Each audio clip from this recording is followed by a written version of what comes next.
def fii Matam def fële Saint-Louis mais c'est comme ça que ça évolue mais est-ce que sooy def découpage da ngay toog fii naan fii mooy Fouta fii mooy Bundu fii mooy déedéet c'est d'autres préoccupations et à partir de ce moment l'appellation ba léegi tuddeeguñu foofu dara de dañ ko tuddee pôle nord lañ ko tuddee vous savez pourquoi c'était pour éviter du pôle nord bu sedd ba de mais c'était pour éviter que yàqkat yi dem ci population yi di leen gëmloo ay affaire du moom rek lañu tuddee lu ñu tuddeegul pôle sud-est tuddeeguñ ko pôle sud tuddeeguñ ko pôle centre tuddeeguñ ko est-ce que da nga dégg waa Kaolack Kaffrine ak yooyu ñu ñëw naan ñun Saalum wala ñun Siin wala pourquoi tuddeewuñ ko dañu xool ne dafa am ay réalités sociologiques nañu bàyyi buñ ci tollee bu war a baptiser ces pôles là ñu dem waxtaan ak ña fa ne boo xool lu ñuy déggooy parce que Ferlo mu nga fa Fouta mu nga fa une partie du Waalo mu nga fa loolu il faut nga xool noo koy defee et les gens c'est là pour dire voilà le Fouta est oublié man Fouta ma ñu oublié ça il faut arrêter ce genre de politique ñëw taxaw bay xëxët di wax di fëgg dënn làkk lu ñu déggul man am woon casque bi heureusement mais on m'a traduit il faut arrêter ça vous ne rendez pas service au Fouta le Fouta est partie intégrante du Sénégal benn la Wolof séeréer Joola keneen ak kenn ñun ñëpp benn lañu et c'est la même chose quand on dit qu'il y a un programme de la BAD de 36 milliards etc mais programme bu ñëw dafa am fu mu jëm tey programme BAD boobu 36 milliards mënoo ko tasaare Sénégal yépp programme saa yu ñëwee dañuy seet yan zone lañ ko mën a yóbbu mais su dee programme BAD bi eggul Fouta am na yeneen programme yu ñëw Fouta te eggul feneen ndax le programme FIDA à travers les 3 SDC bu PADER mais mu ngi foofu Fouta mais doo ko fekk feneen ci Sénégal à chaque fois qu'on ficelle des programmes on les ficelle par rapport ak capacité bu ñu am même les bailleurs nous disent cibler des régions et les régions sont ciblées c'est comme ça que ça se passe et donc il n'y a aucun ostracisme ni contre la Casamance ni contre le Fouta ni contre le Bawol ni contre fii ak fii amul. Ensuite, la question des femmes man defe naa ci discours bi wax nañu 5 fois femme 3 fois la ñu wax homme et vous savez il y a des choses qui ont été faites même cette année lu musuta am on a alloué 20% des intrants aux femmes agriculteurs madame la ministre créé na temps yële benn structure boo xam ne uniquement c'est pour l'encadrement des femmes et leur leadership. Nous, on n'a pas de problème de femmes. Le problème qui se pose, c'est que nous devons essayer de politiquer. Madame Diack, honorable députée, les femmes du Sénégal sont très conscientes. Vous avez été à 2 élections. Si les femmes avaient voté pour vous, vous serez présidente de la République. Il faut que nous baillions d'utiliser ou d'instrumentaliser les femmes. Amul benn gouvernement boo xam ne di nga ñëw sàggane jigéen ndax ñooy suñuy jabar ñooy suñuy yaay ñooy suñuy doom. Comment pouvez-vous penser qu'un Sénégalais mën na xëy rek bañ jigéen ça c'est quelle façon de penser xëy rek na ñuy bañ naa leen et vous me dites quel problème j'ai avec les femmes c'est quand vous me disiez mais qui est Sonko je n'ai aucun problème avec les femmes et je suis Sonko.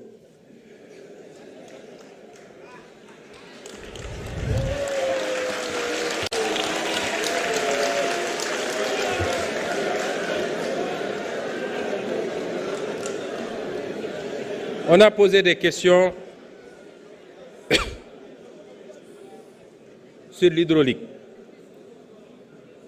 Je confirme, honorable Lahad Ndiaye, amoon na quand même ay injustice ci hydraulique bi et moi j'ai organiser un conseil interministériel rien que sur la question du dérive. benn injustice bi mooy da ngay gis ay dëkk yoo xam ne tuyau yi yóbbu ndox mi di ko andi Ndakaaru fa lay romb te ñoom amuñu ci ndox moomu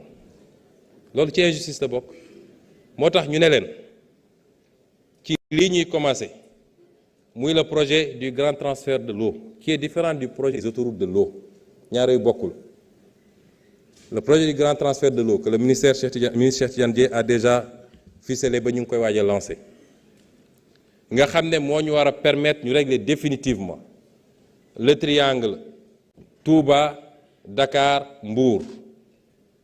et qui n'est qu'un seul projet parmi tant d'autres. dégg naa madame Abi Ndiaye wax na fi léegi un certain nombre de bassins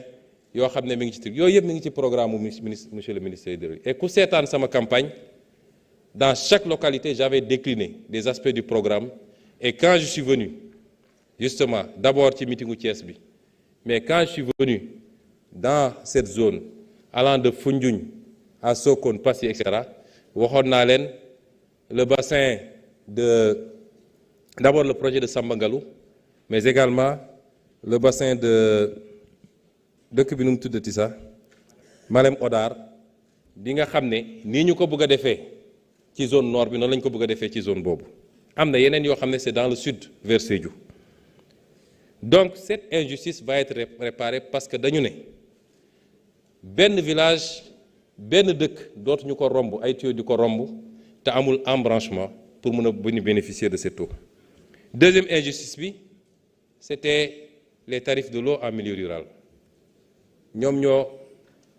gën a néew doole waaye fa la ndox mi gën a chéré. Def naa ci réunion conseil interministériel te joxe nañu ay instructions très fermes ba nga xam ne li ñuy jaayee mètre cube bi à Dakar di ko jaayee à Thiès di ko jaayee Ziguinchor moom la ñu fas yéene jaayee fépp ci Sénégal ba baykat bi sàmmkat bi ak keneen mun cee yem. Alors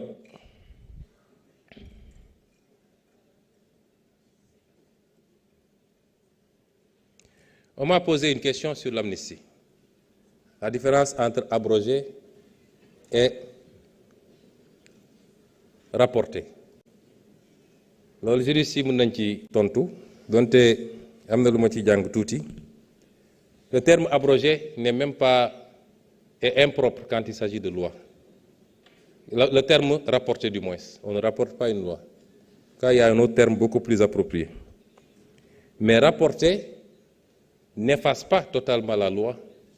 mais peut en changer un certain nombre d'aspects, soit en rajoutant ou en diminuant. N'est-ce pas, monsieur le ministre de la Justice? Ce qui est différent d'abroger. Mais les deux options sont sur la table. Abroger totalement cette loi unique. Parce que nag am na lu xaw a bizarre ci réew mi. dañu ne woon loi d'amnistie bi dañ koo négocier mu méngoowul ak dëgg ndax loi d'amnistie bi ñu ko andilee ñun dañ ne ànduñu ci. bu dee ñi nga xam ne ñoo rey ñoo torturé ñoo gaañ dañ ne loo dugal ci loi d'amnistie bi ñu ne ñun bu dee loolu d'accorduñu ci. bu dee nag loi d'amnistie pour uniquement les faits politiques bu boobaa d'accord nañ ci. ñu ñëw ba fii Assemblée nationale ñu ne déet defe naa madame le ministre de l'époque moom la ko député yi fii laaj député Pastef yi mu ne lépp a ngi ci. boobu maa nga woon fa ma ne woon ci sama hôtel 5 étoiles bi mais ca boobu laa fexe ba woo député yi Ayib Daffé ngi nii ne leen voter contre cette loi parce qu'on n'acceptera jamais une loi qui absout ay nit yoo xam ne la ñu def lu garaaw la. Et c'est pourquoi nos députés ont voté contre. kon nu ñu mënee ne Pastef da doon négocier loi d'amnistie alors que Pastef a voté contre. Est-ce que su majorité bi voté woon contre comme Pastef loi bi dina jàll. kon am na loo xam ne mais problème bi newul foofu comme d'habitude ñoom seen spécialité mooy loolu. même si communication la ñuy jàngal mooy toujours il faut polluer l'atmosphère il faut nga fexe ba nërmel xelu Sénégalais yi ñu génn ne loi d'amnistie bi de toute façon voté nañ ko ba pare ça a bénéficié à Pastef waaw léegi Pastef la bénéficié woon Pastef bëggatul bëggul wax ji jeex na kon lan moo fi jaar tëb ak ñii naan kenn mënu ko abroger parce qu'il y a déedéet man nga doon may bëggatuma nañu génne loi d'amnistie bi ñun ñëpp ñu dem uyu ji ñun ñëpp man ak keneen nañu génne loi d'amnistie bi fi jëra ragal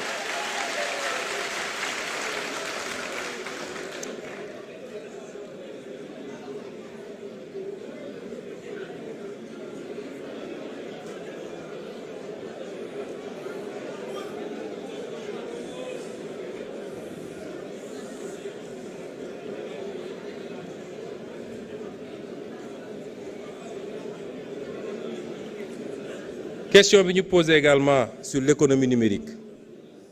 oui d'accord naa ni le numérique lañ ca war a def defuñu ko il y a deux aspects il y a l'aspect sécuritaire d'abord nous sommes dans une insécurité numérique extraordinaire dans ce pays démb rek wala barki démb le ministre des Finances mu ngi may envoyé information que notre système était encore attaqué. Heureusement qu'il y a eu une réaction rapide mais commencé woon na am lu mu yàq